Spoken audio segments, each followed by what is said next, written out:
ओम नमो भगवते वासुदेवाय। हरे कृष्ण। इस संसार में शायद ही ऐसा कोई मनुष्य हो जिसने कभी कोई गलती ना की हो। कभी क्रोध में, कभी लालच में, तो कभी मोह माया में फंसकर इंसान ऐसे ऐसे कर्म कर बैठता है जिनका बोझ उसके मन पर जीवन भर बना रहता है। कई बार मनुष्य इतना भटक जाता है कि उसे सही और गलत का अंतर ही समझ में नहीं आता। उसे लगता है कि अब उसके लिए कोई रास्ता नहीं बचा। लेकिन धर्म कहता है ऐसा नहीं है। अगर कोई व्यक्ति अपने पापों का सच्चे मन से पश्चाताप करे, भगवान की शरण में जाए और किसी सच्चे संत का मार्गदर्शन पाले, तो उसका उद्धार अवश्य होता है। और मोहिनी एकादशी की ये कथा भी हमें यही सिखाती है कि कितना भी पतित मनुष्य क्यों ना हो, अगर वह सच्चे मन से सुधरना चाहे तो भगवान भी उसे कभी नहीं ठुकराते। तो आइए बड़ी ही श्रद्धा और भाव से आज मोहिनी एकादशी की पावन कथाओं को सुनते हैं। महाभारत काल में धर्मराज युधिष्ठिर ने भगवान श्री कृष्ण से विनम्रता पूर्वक पूछा, हे प्रभु, वैशाख मास के शुक्ल पक्ष की एकादशी का क्या नाम है और उसका व्रत करने से मनुष्य को क्या फल प्राप्त होता है? भगवान श्री कृष्ण मुस्कुराए। उनकी आंखों में करुणा और ज्ञान की चमक थी। वे बोले, हे धर्मराज, ये प्रश्न तो बहुत ही कल्याणकारी है। इसी विषय को लेकर कभी श्री राम ने महर्षि वशिष्ठ जी से प्रश्न किया था और आज मैं वही कथा तुम्हें सुनाता हूँ। महर्षि वशिष्ठ बोले, हे राम, वैशाख में शुक्ल पक्ष में आने वाली एकादशी को मोहिनी एकादशी कहा जाता है। यह व्रत सभी पापों को हरने वाला और मन को पवित्र करने वाला है। बहुत समय पहले सरस्वती नदी के किनारे एक सुंदर और समृद्धशाली नगर था जिसका नाम था भद्रावती। और वहां के राजा धृतिमान बड़े ही धर्मात्मा और न्यायप्रिय थे। उनके राज्य में चारों ओर सुख शांति थी। लोग धर्म का पालन करते थे और भगवान विष्णु की भक्ति में लीन रहते थे। उसी राज्य में एक वैश्य भी रहता था जिसके 5 पुत्र थे। सब गुणवान थे, परंतु सबसे छोटा पुत्र धृष्ट बुद्धि बिल्कुल विपरीत स्वभाव का था। धृष्ट बुद्धि धीरे धीरे बुरी संगत में पड़ गया। उसे जुआ खेलने की आदत लग गई और वह मदिरा और वासना में डूबने लगा। अब उसे न तो माता पिता का सम्मान रहा और न ही धर्म का भय। उसका मन पूरी तरह मोह और पाप में फंस चुका था। वैश्य ने उसे कई बार समझाया कि बेटा, अभी भी समय है, अपने जीवन को सुधार लो। लेकिन जब मनुष्य पर मोह का पर्दा पड़ जाता है तब उसे सत्य दिखाई नहीं देता। आखिरकार एक दिन मजबूर होकर उसके पिता ने उसे घर से निकाल दिया। घर से निकाले जाने के बाद धृष्ट बुद्धि का जीवन एक क्षण में ही मानो बदल गया हो। अपने पिता के महल जैसे घर में वह ऐशो आराम से पला बढ़ा था। अब उसी के द्वार उसके लिए सदा के लिए बंद हो चुके थे। पहले जहां उसके एक इशारे पर सेवक दौड़ पड़ते थे, अब वही धृष्ट बुद्धि धूल धक्कड़ भरे रास्तों पर नंगे पांव भटकने को मजबूर हो गया। भूख उसकी देह को काटने लगी, प्यास उसके गले को सुखा देती और थकान उसे बार बार जमीन पर गिरा देती। कई बार तो ऐसा होता कि 2-2 दिन तक उसे एक दाना भी नसीब नहीं होता। रात के अंधेरे में घने जंगलों के बीच जब जंगली जानवरों की आवाजें गूंजती तब उसका दिल डर से कांप उठता और वह पेड़ों की जड़ों के पास सिकुड़ कर बैठ जाता और अपने बीते हुए दिनों को याद कर करके फूट फूट कर रो पड़ता। धीरे धीरे उसके भीतर एक गहरी बेचैनी जन्म लेने लगी। पहले जो मन पाप और भोग विलास में डूबा रहता था, वही अब अपने किए हुए हर एक कुकर्म को याद करके पछतावे की आग में जलने लगा। उसे अपने पिता के शब्द याद आने लगे, वो समझाने वाली आवाज जिसे उसने कभी भी अपने जीवन में गंभीरता से नहीं लिया था। उसे अपनी माता का स्नेह याद आया जिसे उसने तुच्छ समझकर ठुकरा दिया था। अब जब उसके पास कुछ भी नहीं बचा, तब उसे अपने हर एक अपराध का एहसास होने लगा। वह सोचता कि काश मैंने समय रहते अपने जीवन को संभाल लिया होता, काश मैंने उन लोगों की बात मान ली होती जो मेरा भला चाहते थे। इसी पश्चाताप की अग्नि में जलता हुआ धृष्ट बुद्धि इधर उधर भटकता रहा। कभी किसी गांव के बाहर बैठकर भीख मांगता, तो कभी जंगलों में सूखे पत्तों और फलों से पेट भरता। उसका शरीर धीरे धीरे कमजोर होता जा रहा था, पर उससे भी अधिक टूट चुका था उसका मन। अब उसके चेहरे पर घमंड की जगह विनम्रता थी और आंखों में अहंकार की जगह आंसू। एक दिन जब वह अत्यंत थका हुआ, भूखा प्यासा और निराश होकर एक घने वन से गुजर रहा था, तभी उसे दूर कहीं से मंत्रोच्चारण की मधुर ध्वनि सुनाई दी। वो ध्वनि जैसे उसके सूखे हुए हृदय पर अमृत की बूंदों की तरह गिर रही थी, और उस आवाज में एक अजीब सी शांति थी। एक ऐसा आकर्षण था जिसने उसके थके हुए कदमों को भी आगे बढ़ने की शक्ति दी। वह धीरे धीरे उसी दिशा में बढ़ने लगा, मानो कोई अदृश्य शक्ति उसे खींच रही हो। थोड़ी दूर चलने पर उसने एक शांत और पवित्र आश्रम देखा। वहां का वातावरण बिल्कुल अलग था। चारों ओर हरियाली, शांति और पवित्रता का अनुभव हो रहा था। पक्षियों की मधुर चहचहाट, हवाओं की हल्की हल्की सरसराहट और मंत्रों की गूंज सब मिलकर ऐसा प्रतीत हो रहे थे मानो स्वयं देवताओं का ही निवास हो। उस दिव्य वातावरण को देखकर धृष्ट बुद्धि के मन में एक अजीब सी शांति उतरने लगी। उसकी आंखों में अपने आप आंसू बहने लगे। शायद ये उसके पापों का बोझ हल्का होने का संकेत था। वो धीरे धीरे आश्रम के भीतर पहुंचा और वहां तपस्या में लीन एक तेजस्वी ऋषि को देखा। उनके मुखमंडल पर अद्भुत शांति और करुणा झलक रही थी। धृष्ट बुद्धि अब स्वयं को रोक नहीं सका। वह दौड़कर उनके चरणों में गिर पड़ा और रोते रोते बोला, हे मुनिवर, मैं अत्यंत पापी हूं। मेरे जीवन में केवल अंधकार ही अंधकार है। मैंने अपने माता पिता का अपमान किया, धर्म का तिरस्कार किया और अनेकों पाप किए। अब मैं अपने ही कर्मों के कारण दर दर भटक रहा हूं। कृपा करके मुझ पर दया कीजिए। मुझे ऐसा मार्ग बताइए जिससे मैं इन पापों से मुक्त हो सकूं। उनकी करुण पुकार सुनकर उस शांत आश्रम का वातावरण भी मानो भावुक हो उठा, और यहीं से उसके जीवन में परिवर्तन की वो पहली किरण प्रकट हुई जिसने आगे चलकर उसके समस्त अंधकार को समाप्त कर दिया। मुनि के चरणों में गिरकर विलाप करते हुए धृष्ट बुद्धि की करुण पुकार सुनकर महर्षि कौंडिन्य के हृदय में दया उमड़ पड़ी। उन्होंने उसे धीरे से उठाया, अपने पास बिठाया और अत्यंत शांत मधुर स्वर में बोले, हे पुत्र, तुम्हारा पश्चाताप ही तुम्हारे उद्धार का पहला कदम है। मनुष्य कितना भी पापी क्यों ना हो, अगर वह सच्चे हृदय से अपने दोषों को स्वीकार कर ले और भगवान की शरण में आ जाए, तो उसके लिए मुक्ति का द्वार अवश्य ही खुल जाता है। ये सुनकर धृष्ट बुद्धि के भीतर एक नई आशा जाग उठी। उसकी कांपती हुई आवाज में विनम्रता झलक रही थी।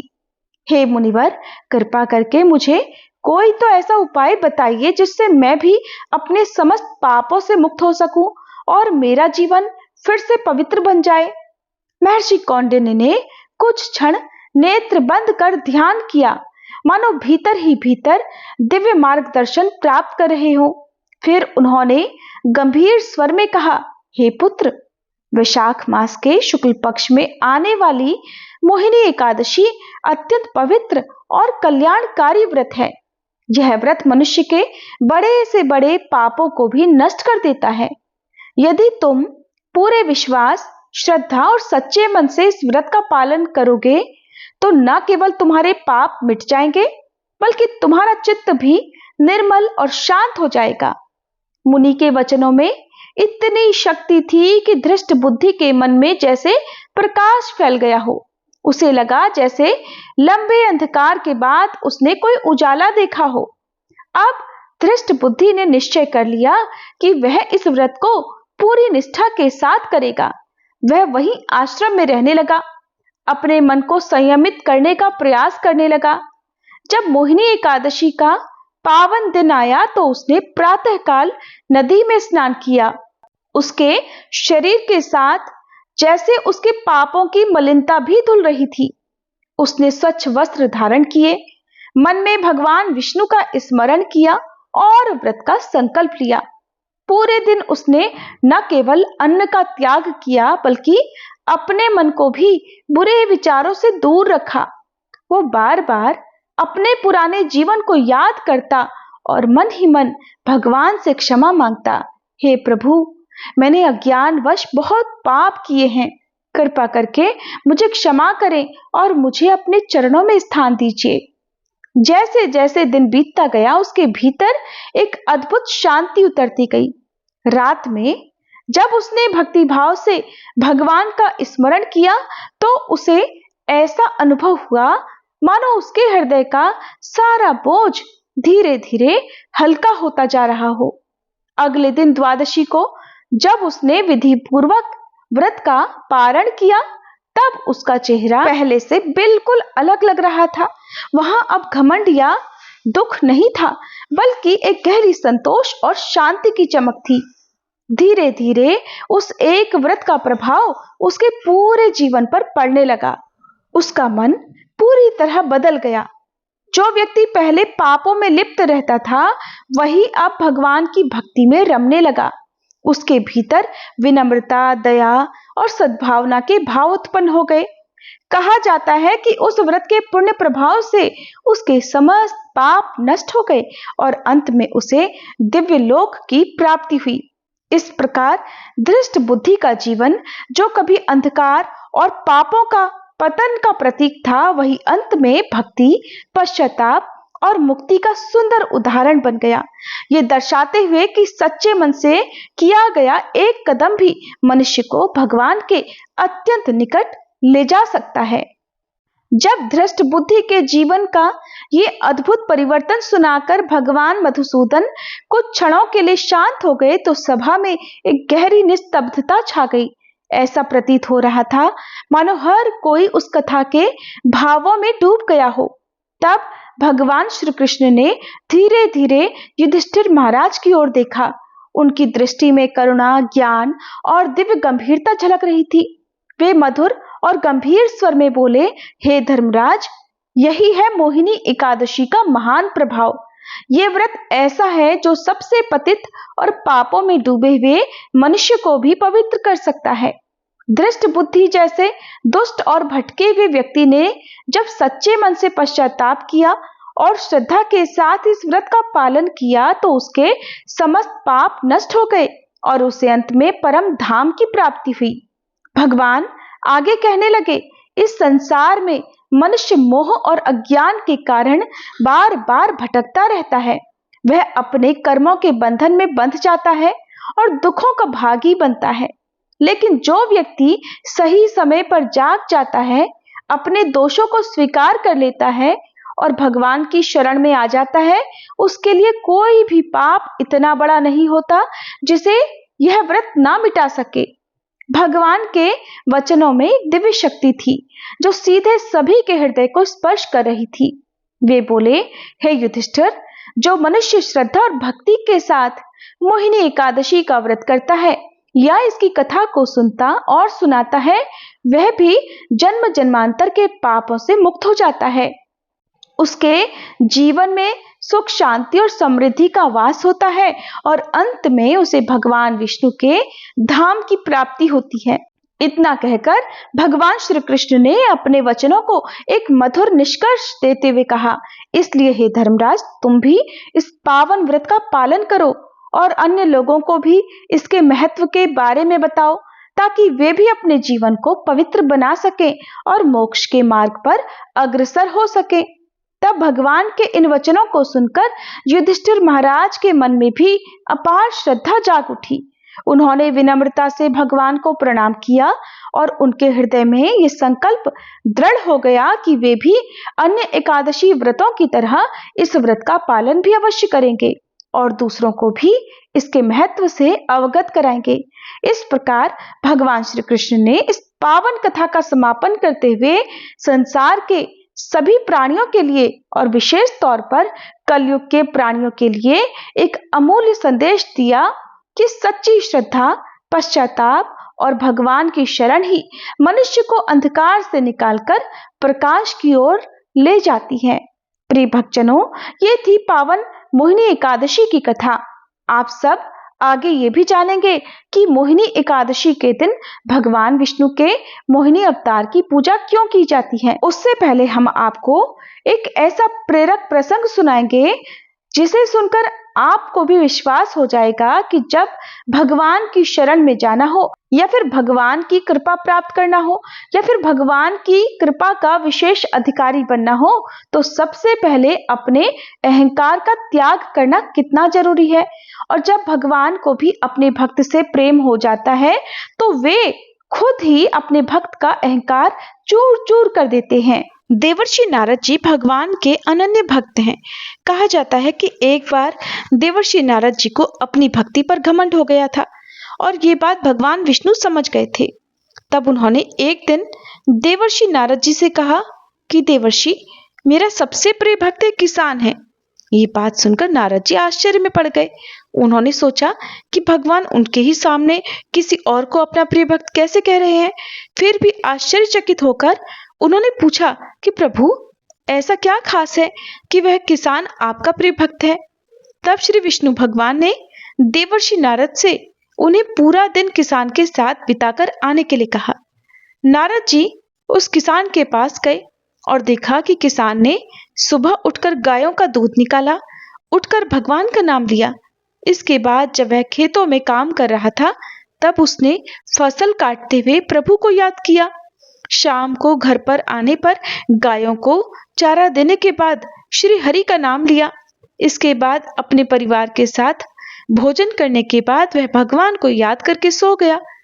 नारद मुनि ये सब देखकर वापस भगवान के पास श्री विष्णु लोक को गए और वहां जाकर उन्होंने कहा कि प्रभु, वो तो ठीक विधि से आपका नाम तक नहीं लेता, सुबह उठकर आपकी ठीक से पूजा भी नहीं करता, और तब भी वो आपका प्रिय भक्त कैसे है। इस पर भगवान विष्णु ने मुस्कुराकर अमृत से भरा एक कलश देवर्षि नारद जी को दिया और कहा कि देवर्षि, जाओ और पूरी पृथ्वी का चक्कर लगा कर आओ। ध्यान रखना, एक बूंद भी अमृत जमीन पर नहीं गिरना चाहिए। देवर्षि नारद पूरी धरती का चक्कर लगाकर वापस विष्णु लोक को लौटे और भगवान विष्णु ने तब उनसे पूछा कि देवर्षि, कहिए, आपकी यात्रा सफल तो रही ना? धरती पर कहीं अमृत तो नहीं गिरा? नारद जी तो अहंकार में भरे हुए थे और जब किसी भक्त के मन में अहंकार आता है तो भला प्रभु उस अहंकार को दूर नहीं करेंगे क्या? उन्होंने देवर्षि नारद जी के अहंकार को दूर करने, अहंकार को चूर करने के लिए ही तो ये लीला रची थी। तब देवर्षि नारद जी ने कहा, नहीं प्रभु, मैंने आपका काम अच्छे से किया है। मैं आपका प्रिय भक्त हूँ, तो भला कोई गलती कैसे कर सकता हूँ। मैंने पृथ्वी का चक्कर लगाते समय बहुत सावधानी बरती है, एक बूंद भी अमृत की धरती पर नहीं गिरने दिया।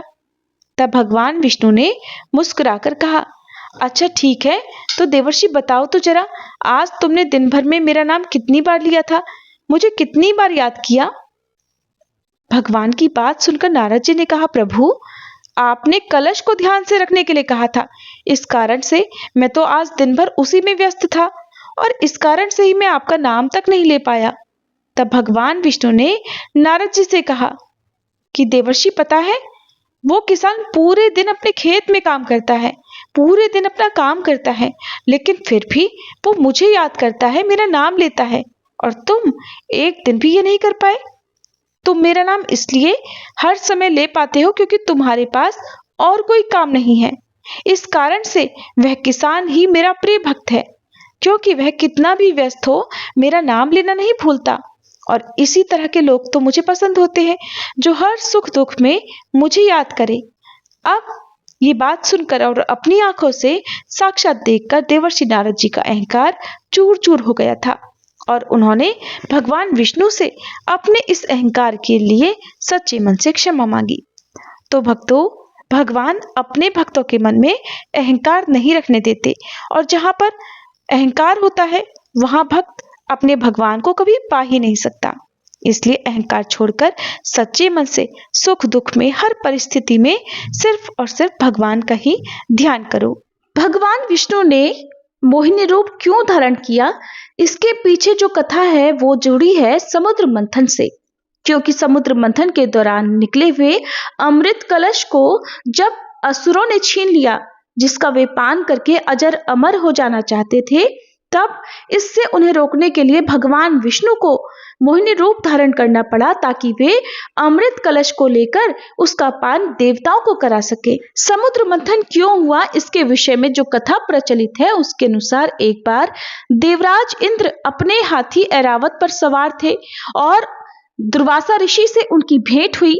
ऋषि दुर्वासा ने उन्हें एक अप्सरा द्वारा दी गई शुभ माला भेंट की। देवराज इंद्र ने वह माला स्वीकार कर ली, लेकिन अपने हाथी ऐरावत की सूंड पर रख दी। हाथी ने उस माला को जमीन पर फेंक दिया। ये देखकर ऋषि दुर्वासा क्रोधित हो गए, क्योंकि वह कोई साधारण माला नहीं थी, बल्कि सौभाग्य और धन का निवास उस माला में था।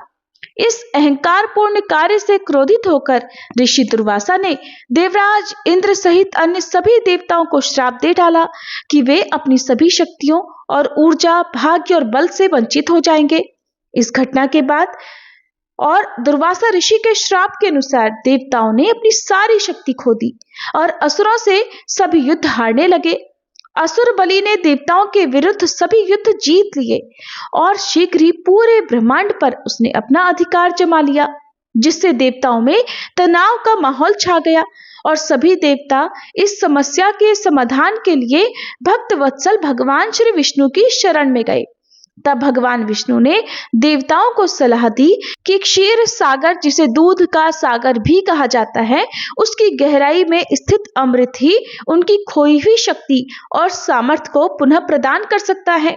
देवताओं के लिए अकेले इतने विशाल सागर का मंथन करना असंभव था, इसलिए देवताओं ने असुरों को दूध सागर अर्थात क्षीर सागर का संयुक्त मंथन करने के लिए तैयार करने हेतु उनके साथ अमरता का अमृत साझा करने का गठबंधन किया।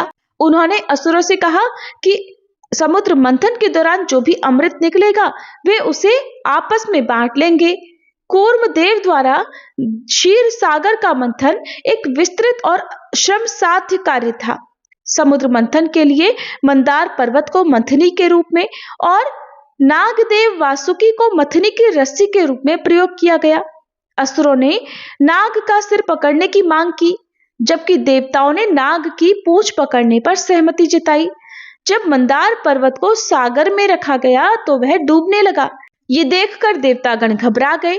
देवताओं की रक्षा करने के लिए तब भगवान विष्णु ने कूर्म अवतार धारण किया और इस अवतार में उन्होंने मंदार पर्वत को अपनी पीठ पर उठा लिया, ताकि पर्वत को सहारा मिल सके और मंथन की प्रक्रिया सुचारू रूप से चल सके।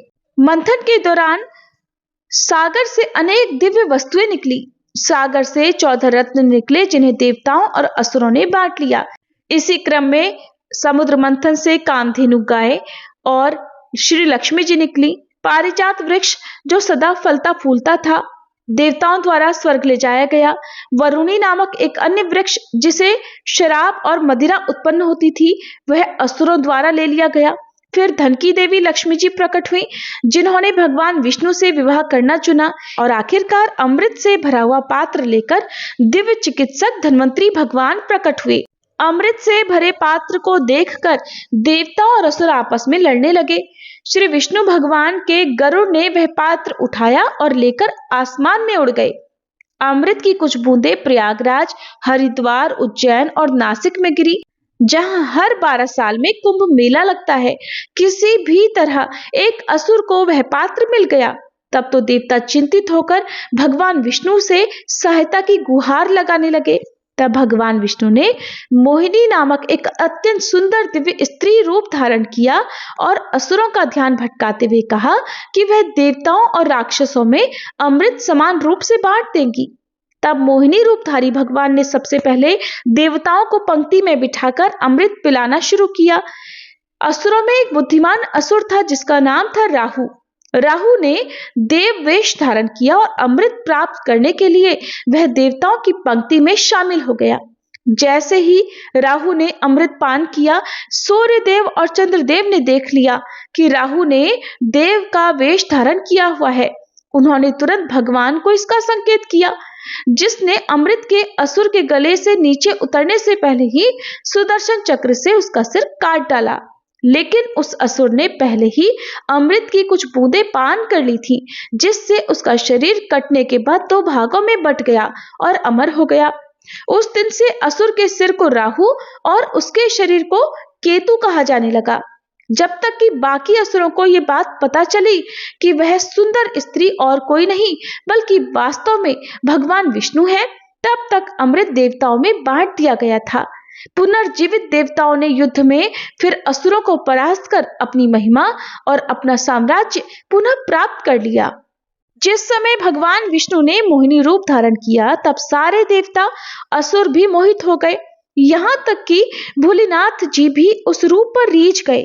सभी देवताओं के मन में यही विचार आया कि उनको अर्धांगिनी मिले तो मोहिनी जैसी सुंदर मिले। भगवान नारायण ने देवताओं को इशारा भी किया कि अरे, मैंने तो दैत्यों को मोहजाल में फंसाने के लिए मोहिनी रूप धरा है, लेकिन देवता नहीं माने।